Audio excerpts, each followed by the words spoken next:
Hello there and welcome to Tom's Warhammer Minis. The Grizzled Explorer Drolf Ironhead is a rare breed of Duardin. He thrives in a tangled web of the Aquian forest, where decades of survival has equipped him with tools and knowledge which he uses to avenge his kin. There's a lot of character and awesome detail in this model, and in this guide I'll take you through a quick and easy box art colour scheme and dry brushed highlights that make him worthy of any tabletop. So grab your paints and your brushes and let's get hobbying. And we're starting with Drolf Ironhead. This Grizzled Explorer is a great model and he's going to be really easy to paint. He looks more complex than it is. I mean, that's how I feel. So to begin with, things to note, he is primed fully in White Scar, and like all the other models in the Darkwater set, I've applied the texture paint already, and that is Stirland Mud. So let's begin. First of all, we're going to focus on the fabric. So we've given it a little 360 here. As you can see, I've done it in one colour, which isn't quite correct to the box art, which it will make sense because we need an underlayer. But at the same time, you've got areas like this, which are this natural colour. This is what we see on the box art. So we're putting this in place. We're putting it up here, for instance, where it's going to be darker. And this is where it serves as an underlayer, where when we put the next paint on, it gets enhanced by what's already there. So, what is this colour? Nice and simple. It is Space Wolves Grey, but we need to thin it down to get this consistency. So this is a 1-to-1 mix. Space Wolves Grey and Lahmium Medium.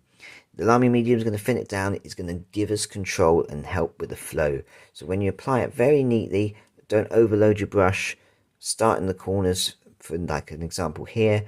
Bring it across, and as you can see, you just get a really nice flat textured paint rather than it pooling and going all funny.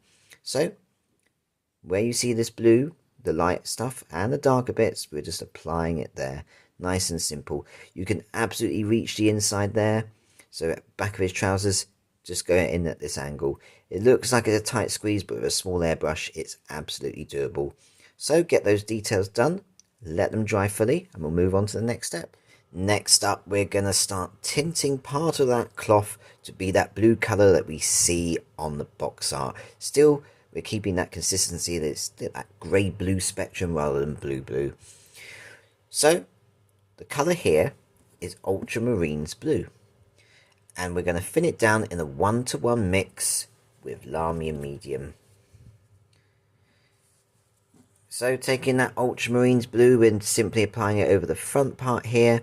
We've got the whole hood section, which goes all the way down the back here, and the insides as well of those parts. We're not doing the legs, we're not doing the arms, that is the lighter cloth.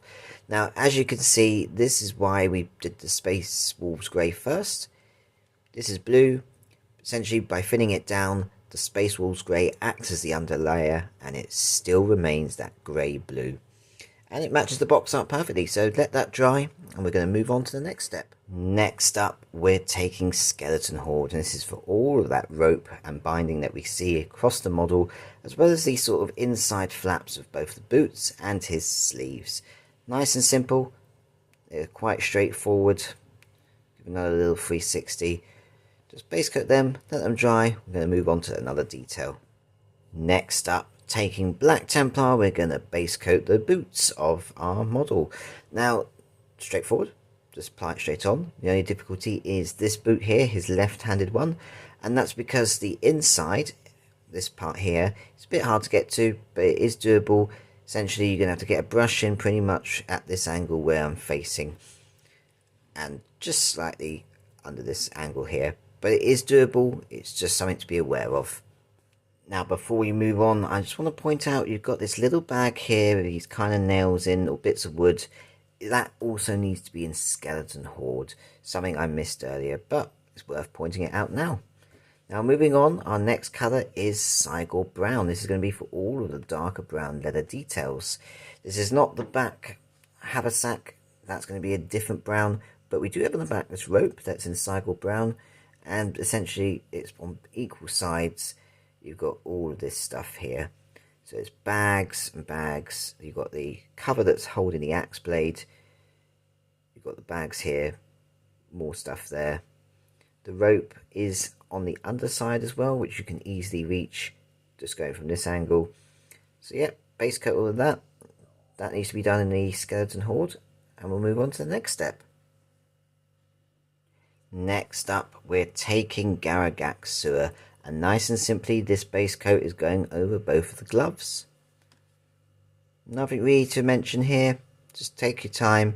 Just be careful as we approach the actual axe grip, because that's going to be painted in red. We don't want to catch the brown on there. But yeah, we'll have a different brown for this one. It just really helps to distinguish all the different colours. Next up, we're going to take Wyldwood, and this is for all of our wooden details, which is very limited, but we've got the handle of this axe. So that's just below where the Cygor Brown was. You've got what I imagine to be wooden staves that are in his pocket there. And then around the back, you've got the wood of the flintlock style pistol. Now, this is double-sided. I'll show you where to get to the other side in a minute, but you've got this section here, just going around to there, obviously following the box art. And if you turn it to this angle here, you can just get a small airbrush into that area and paint the other side.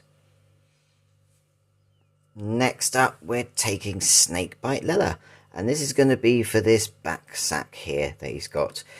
There's also the straps that are joining it, keeping it around his neck. So it goes around here. You've got under the beard here, or under the axe, should I say, and you can just go under the arm too to reach it as well. So take your time and get all that in place. Next up, we're going to base coat the beard and moustache, and the colour here is Gorgrunter Fur. Now, he does have a darker patch of hair, but we will just paint this all over because it's going to act as an underlayer for that bit. But this is also the sort of matching base coat colour for the rest of the beard. So just be careful as you approach the other details and apply that one on. Next up, we're going to take Flesh Tearers Red, and this is going to be for the grips of the handles of both axes. Nice and simple. Just get that one base coated. Now, while that's drying, we're going to focus on the flesh tone. And nice and simple, we're just going to take Fyreslayer Flesh. So this is just for the face as well as the lips. Believe it or not, it's time to apply the last of our contrast paints. First of all, we're going to take Ork Flesh. And this is just going to be for the little strand of grass that's just coming out the side here. Then, trust the pot, because it is. We're going to take Basilicanum Grey. We're not thinning it down, we're just applying it over the rocks, which are under both feet. While that's drying, I've moved back to Garaghak Sewer. Now this time I'm applying it following the box art over the bits that are darker on the beard. Essentially just under his mouth where, you know, the bottom lip would be. You've got a few loose strands there with a central one right in the middle, and then there's just the moustache area. While that's drying, we're going to go to the Stirland Mud, and this only applies if you're copying me, but I've taken Agrax Earthshade and I've just applied it all over that textured base. Next up, I have taken Nuln Oil, and I've thinned this down rather heavily. So this is going to be 1 part Nuln Oil and 3 parts as a ratio of Lahmium Medium.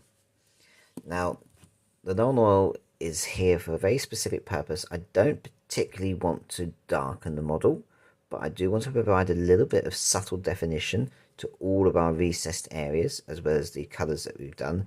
There is another purpose. The Lahmium Medium is going to help seal the paint down. Essentially, I'm going to do an overall dry brush once this is dry, just to bring all those colours fully highlighted together in one hit. It's as simple as that. But contrast paints are thin. They do tend to chip, and by having something that's sealing the paint down, it's not 100% guarantee, but if we dry brush gently, there shouldn't be any issues whatsoever. So there's tactics to this. Again, it provides a little bit of definition, and it just means that the paint is probably just a little bit more protected. And it's worth doing a dry brushing now before we apply the metallic details, because we don't want to catch what the highlight will be on them. Next up, before we do our metallic details, it's time to highlight the model. And we're going to do an overall dry brush, and the colour is Pallid Wych Flesh. Just a very light one. We don't want to go too hard. We don't want to scratch off the paint and chip it. We just want to gently catch as many edges as we can, including the base, and just really make the model pop that little bit more. Now, while we've got him at this state, we might as well do the eyes. And I like to always do a classic white scar, and an even smaller dot of Abaddon Black. Next up, we're going to finish off our model by doing all the metallic details. This is going to go through the base coat, the shades, as well as the dry brushed highlight. So we're going to start with Retributor Armour, just because this is the smallest amount and least amount of actual metal to do. Essentially, it's just the axes, and it's this central bit that goes down here that's holding the blade, and then the little hilt at the very bottom there, and that's the same on both blades. There's no difference whatsoever. Our silver details is practically everything else, and that's going to be in Iron Warriors. So you've got all the metallic work on the gun at the back. You've obviously got the axe blades. You've also got this little ring that's part of the satchel there. Details like this is what we're looking for. So get those base coated and obviously let them fully dry. Now for shades, for our silver details, we're going with Nuln Oil.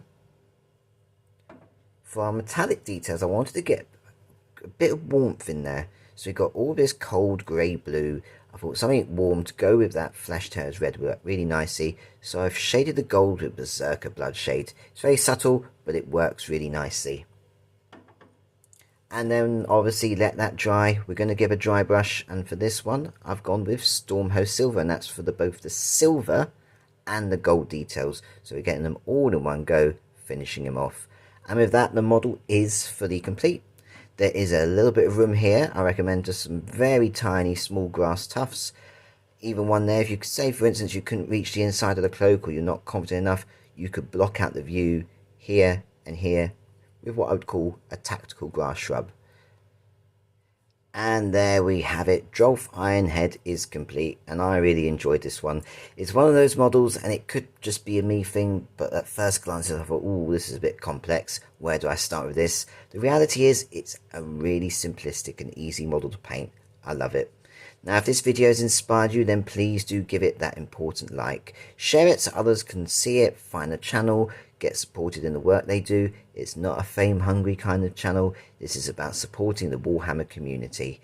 And if you haven't, consider subscribing, because every bit of support helps. It makes a huge difference. It's meaningful to me, and every bit of support means I get to continue supporting you, the awesome Warhammer community. So, until the next video, do look after yourselves, and happy hobbying.